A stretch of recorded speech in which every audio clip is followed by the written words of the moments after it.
Itu dia Public Private Research Network yang diinovatifkan dan juga dikelolakan oleh Kementerian Pengajian Tinggi Malaysia yang bertemakan Sharing Knowledge Innovative Solutions untuk memberikan gambaran dan juga ia telah pun bermula sejak beberapa tahun yang lalu.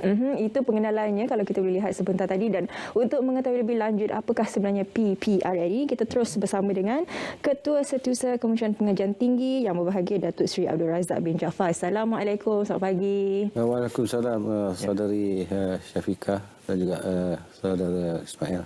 Terima kasih Datuk Seri. Okey, tadi kita saksikan perkongsian montaj dan juga video berkenaan tentang Public Private Research Network. Namun begitu, pemahaman lebih lanjut tentang apakah konsep di sebalik yang dicadangkan di bawah Public Private Research Network, Datuk Seri. Okey, terima kasih. Public Private Research Network ini satu inisiatif yang diusahakan oleh Kementerian Pengajian Tinggi. Ia merupakan satu inisiatif inovatif yang melibatkan dua pihak, di antara pihak industri dan juga pihak akademia ataupun pihak institusi research, khususnya di Institut Pengajian Tinggi lah, yang mana kolaborasi ataupun usaha sama perkongsian strategik di antara dua pihak ini, di mana Kementerian Pengajian Tinggi sebagai perantara ataupun orang tengah lah yang menyediakan peruntukan untuk tujuannya membantu PMKS. PMKS ni perusahaan mikro, kecil dan sederhana yang terdapat di negara kita ini, dan ianya bertujuan untuk tak lain tidak bukan untuk meningkatkan produktiviti dan juga pertumbuhan negara. Kerana kalau kita lihat dalam rancangan Malaysia ke-12, salah satu tema yang telah diperuntukkan adalah iaitu menjana semula ekonomi dengan mentransformasikan PMKS, iaitu perusahaan mikro, kecil dan sederhana di negara ini. Menjelang tahun 2025, berdasarkan rancangan Malaysia ke-12 ini, kerajaan menjangkakan sumbangan PMKS, perusahaan mikro, kecil dan sederhana ini kepada pertumbuhan ekonomi negara, khususnya KDNK adalah 25.5%. Jadi sumbangan PMKS ini kepada negara adalah besar. Jadi dengan tujuan itu, kerajaan telah memberi tanggungjawab kepada Kementerian Pengajian Tinggi untuk menggunakan kepakaran-kepakaran yang ada di setiap IPT, khususnya IPTA, yang mana pensyarah-pensyarah ini ada kepakaran tentang kajian-kajian yang boleh membantu pihak IKS atau PMKS ini untuk menyelesaikan masalah-masalah di pihak syarikat. Contohnya, syarikat menghadapi masalah untuk meningkatkan pengeluaran. Tetapi apakah solution kepada masalah itu? Mereka berjumpa dengan pihak universiti untuk memberikan cadangan, dan juga cadangan dalam bentuk pelbagai. Mungkin perubahan dari segi mesin, re-engineering dan sebagainya, untuk menyediakan peruntukan sedikit daripada kerajaan, dan juga ada juga peruntukan yang perlu disediakan daripada pihak industri. Itu secara ringkaslah. Bermula sejak 2015, mungkin Datuk Seri boleh kongsikan juga bersama dengan kita sepanjang tempoh pelaksanaan PPRN ini, apakah di antara pencapaian yang telah digapai oleh Kementerian Pengajian Tinggi? PPRN ini telah bermula pada tahun 2015 dan dia berlangsung sehingga sekarang. Banyak permohonan telah dikemukakan oleh pihak industri kepada pihak Institut Pengajian Tinggi yang menjalankan kajian. Lebih kurang 3,000 lebih permohonan yang kita lihat daripada 2015 hingga 2018. Daripada jumlah tersebut, dia perlu melalui proses tapisan di peringkat universiti, because grant yang diperuntukkan agak terhad. Tapi kalau kita lihat dari segi jumlah yang telah dibelanjakanlah, sebanyak lebih kurang 27 juta. 27 juta ini bukanlah semata-mata datangnya daripada kerajaan, because dia adalah satu matching grant. pihak industri iaitu PMKS juga have to come up with dia punya bajet juga, dan kerajaan pun menyediakan bajet. Ini kita lihat di segi kategori. Kategori bila kita bercakap tentang PMKS, perusahaan mikro kecil sederhana, bagi kategori yang besar, nilai projek ataupun nilai research yang akan dibuat itu adalah 350,000. 350,000 ini modal yang grant yang disediakan oleh kerajaan adalah sebanyak 30% saja. Yang 70% lagi datang daripada pihak industri besar tersebut. Bagi kategori yang kedua, yang sederhana, adalah 50-50 dan nilai kajian yang dibuat adalah 250,000 nilai projek tersebut, tetapi 50% must come from the pihak kerajaan dan juga 50% daripada pihak industri. Bagi kategori yang kecil, 150 nilai projek atau kajian itu 150,000. Yang ini 70% datangnya adalah daripada kerajaan, dan 30% daripada industri. Dan bagi kategori yang terakhir, iaitu kategori yang kecil, nilai projek kajian itu adalah 50,000 dan 90% datangnya daripada kerajaan atau PPRN sendiri, 10% saja daripada industri. Itu saya rasa kalau kita lihat dari segi pencapaian, kalau Saudari Syafiqah tanya tadi, apakah pencapaian setakat ini? Kita pernah menjalankan kajian yang mana pihak Malaysia Productivity Corporation, iaitu agensi di bawah kerajaan yang telah menjalankan satu kajian yang mendapati 30% daripada, saya rasa dalam 200 lebih syarikat-syarikat yang telah mendapat grant ini telah melihat peningkatan sebanyak 30% dari segi produktiviti syarikat mereka. Jadi itu satu pencapaian yang agak membanggakanlah. Dengan adanya peningkatan produktiviti ini akan meningkatkan pendapatan kepada syarikat dan seterusnya akan menyumbang kepada produktiviti negara. Seterusnya akan memberi pulangan kepada negara dari segi cukai dan sebagainya lah. Datuk Seri, kita juga ingin memohon penjelasan berkenaan tentang lanjut berkenaan mekanisme geran tersebut. Kalau diikutkan tadi sudah dijelaskan oleh berbagai Datuk Seri berkenaan tentang bagaimana geran itu akan diagihkan dan juga diberikan. Namun begitu dari segi sambutannya dan juga pelaksanaannya sehingga kini, bagaimana untuk geran tersebut? Sambutannya amat menggalakkan. Kalau kita lihat daripada 2015 selepas dilancarkan, kita lihat memang banyak permohonan, tetapi seperti mana yang saya nyatakan tadi, because peruntukan yang terhad, kita agak selektif, agak memilihlah mana yang betul-betul boleh memberi pulangan lah kepada pihak industri, yang itu panel akan membuat pemilihan. Itu dalam 2015 sehingga 2019. Itu kita katakan PPRN 1.0.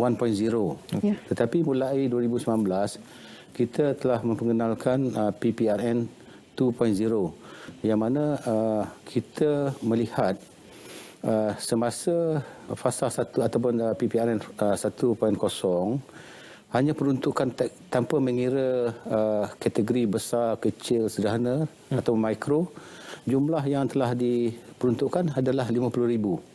Tetapi disebabkan kita melihat kita harus membezakan dari segi kategori ini dan juga jumlah projek yang research yang kita akan that's why yang saya nyatakan tadi, kita dah bagikan kategori itu mengikut 4 kategori yang saya nyatakan tadi. Dan jumlahnya pun berbeza-beza lah. Yang kecil tadi itu contribution from the government dalam 90%. Yang mikro tadi 90%, dan yang daripada syarikat ataupun daripada industri adalah 10% saja.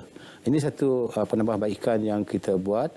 Dan untuk makluman juga, kita pada hari Isnin depan ni, iaitu pada 21 Februari ini, kita akan melancarkan portal, Facebook dan juga sistem dan juga buku tentang PPRN ni.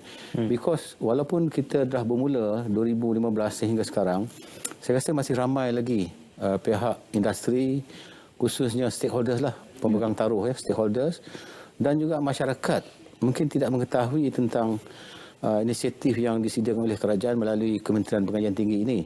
Dengan pelancaran yang akan kita buat, portal Facebook, sistem dan juga buku serentak pada 21 hari bulan Februari ini, iaitu pada hari Senin, di Kementerian Pengajian Tinggi. Saya rasa ini akan menyebarluaskan lagi maklumat tentang PPRN ini, yang mana dalam salah satu perkara yang mungkin pihak orang ramai boleh akses kepada portal Facebook ini tentang success story, kejayaan pihak IKS, yang macam mana mereka berjaya meningkatkan hasil pendapatan mereka, yang ini mungkin akan mendorong lebih ramai lagi pihak industri untuk tampil ke hadapan untuk mengemukakan cadangan mereka kepada pihak IPT untuk menyelesaikan masalah-masalah mereka. Seterusnya akan dapat meningkatkan produktiviti syarikat mereka. Saya setuju dengan apa yang Datuk Seri katakan. Mungkin ramai lagi di luar sana yang tidak mengetahui mengenai inisiatif yang diberikan oleh pihak KPT ini. Dan itu bukan salah satu cabaran yang digalas oleh pihak KPT. Selain daripada itu, sejak bermula daripada 2015, apa lagi di antara cabaran-cabaran yang dihadapi dan bagaimana sebenarnya pihak KPT menghadapi cabaran ini? Okey, memang dalam laluan kita sehingga sekarang ni, memang kita tidak boleh nafikan memang ada cabaran. Tapi salah satu cabaran yang saya rasa ada dua cabaran yang agak signifikan yang boleh saya kongsi di sini. Satu dari segi dana yang agak terhad. Contohnya pada tahun ini kita hanya mendapat 1 juta saja peruntukan, disebabkan mungkin peruntukan daripada negara pun agak terhad. Jadi kita diperuntukkan 1 juta, sedangkan permohonan daripada pihak industri ini banyak. Jadi kita terpaksa, we have to be very selective untuk memilih yang benar-benar memerlukan. Itu satu. Yang kedua, sekiranya apabila kita nak membuat matching atau padanan di antara pihak industri dan juga pihak research institution, pihak universiti. Kadang-kadang dari segi lokaliti, pihak industri itu berada di kawasan A, tetapi pihak institution yang menjalankan kajian itu berada lebih jauh. Because every universiti ini dia ada dia punya niche expertise. Dia mungkin kepakaran dia tertentu. Dan contohnya mungkin kita ada 5 sektor lah. Sektor perkhidmatan, sektor pembinaan, sektor pertanian, sektor pengkuarian, yang kita akan pertimbangkan dalam kita punya pemberian grant ini. Tetapi research center di pihak IPT ini mungkin berada di utara, tetapi pihak industri ini mungkin berada di selatan. Disebabkan lokaliti yang agak jauh ini, itu salah satu cabaran lah. Because pihak industri dan juga pihak research center ataupun IPT tadi yang menjalankan kajian, mereka perlu bertemu, berbincang to come up with the cadangan yang final lah. Itu salah satu cabaran. Tetapi dengan adanya saya katakan tadi PPRN 2.0 tadi, dengan ada sistem secara online lepas ini akan lebih mempermudahkan dan akan mempercepatkan lagi proses selection of the pihak yang memohon. Okey. Datuk Seri, saya melihat perkara ini adalah kepada menang bersama ataupun win-win situation. Yang mana perniagaan akan lebih selepas ini menjurus kepada scientific base dan juga research akan lebih menjurus kepada industry base. Dan ini akan menguntungkan kepada kedua-dua belah pihak. Jadi bagaimana yang berbahagia Datuk Seri melihat perkara ini akan menghasilkan suatu capaian dan juga output, bukan sahaja bergantung kepada grant dan juga bukan sahaja bergantung kepada nilai duit itu sendiri, tetapi nilai daripada research dan nilai daripada hasil kajian itu akan menjadi salah satu daripada nilai yang tidak terbanding dengan wang ringgit. Yalah, kalau kita lihat dari segi research yang dijalankan, ada juga research yang kalau kita lihat di universiti kan yang boleh dikomersialiskan di peringkat universiti tersebut. Tetapi kita mungkin ada sedikit kekangan di pihak universiti ini dari segi dana. Because kita memerlukan dana untuk membangunkan finding of the research itu. Dan ada juga research yang bukan berbentuk yang boleh dikomersialiskan, hanya semata-mata untuk penggunaan universiti, kajian oleh pensyarah dan juga student lah. Dalam hal ini, kalau dengan adanya ini sebagai satu permulaan lah, saya rasa tanggungjawab ini tidaklah terletak 100% di bahu Kementerian Pengajian Tinggi. Ada lagi agensi-agensi lain juga yang menjalankan kajian. Ada juga pihak-pihak agensi kerajaan yang lain menyediakan dana.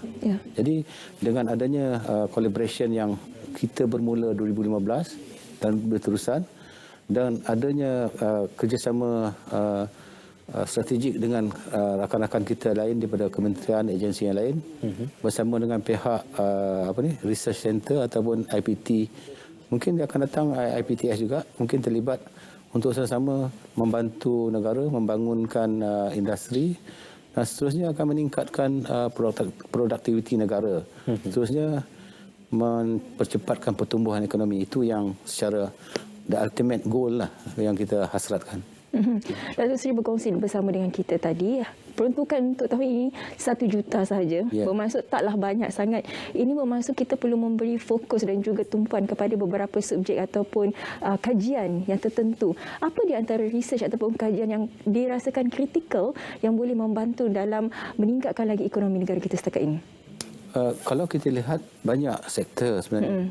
Kalau macam sektor pembinaan salah satu sektor, kalau kita lihat ya, yang ada multiplying effect ataupun dengan sektor pembinaan yang dibangunkan atau kita come up with kajian yang boleh memperhebatkan produktiviti sektor, dia akan membantu negara.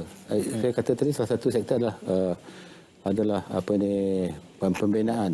Yang ini dia ada, saya dalam 100 lebih dia punya rantaian dia dari segi ni, material, konsultansi dan sebagainya. Dia akan banyak membantu. Once kita bantu ini sektor pembinaan, dia akan ada 100 lebih rantaian-rantaian lain lah yang akan dibantu. Dan itu kita lihat tadi IKS, ya, satu yang kecil lah. Dia akan ada sub-sub kepada sektor tersebut yang akan dibantulah dengan, walaupun sumbangan itu kecil, tetapi dia memberi manfaat kepada banyak penerima faedah. Untuk tahun 2022, apakah perancangan dan juga apakah yang akan dirangka untuk sepanjang tahun ini, Datuk? Dengan peruntukan yang agak terhad, macam saya nyatakan tadi, kita akan very selektif dan kita memperhebatkan tadi dari segi proses permohonan yang mana sebelum ini agak-agak bukan because kita menggunakan secara manual. Dengan adanya online punya, dengan pelancaran portal, mungkin rakyat lebih tahu, dan juga kita akan masukkan juga prosedur dengan proses permohonan supaya rakyat lebih tahu dan lebih mudah untuk mereka mengemukakan cadangan lah. Bukan rakyat, maksud saya rakyat tadi spesifik kepada pihak industri lah, khususnya PMKS tadi, perusahaan mikro, kecil dan sederhana. InsyaAllah. Kita ucapkan tahniah dan juga selamat berjaya untuk program Public Private Research Network. Terima kasih kepada yang berbahagia Datuk Seri Abdul Razak bin Jaafar yang juga merupakan Ketua Setiausaha Kementerian Pengajian Tinggi KPT. Terima kasih pihak KPT membawakan perkongsian bersama dengan kami pada pagi ini. Okey, terima kasih.